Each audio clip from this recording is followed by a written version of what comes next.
Hi everybody, welcome back to the Hardware Info channel. In today's video, I'm going to tell you how to delete all your Bixby recordings in your Samsung Smart monitor.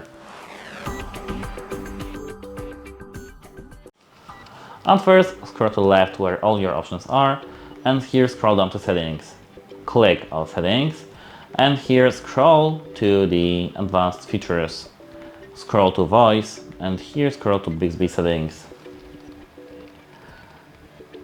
As you can see here in the first section, Voice Wake Up, we do have something called Delete All Recordings. At first, to have this option, we have to set up the voice registration and set up Improve Voice Recognition Accuracy. Then we can click Delete All Voice Recordings and then Delete. And as you can see, that's how it works. Goodbye!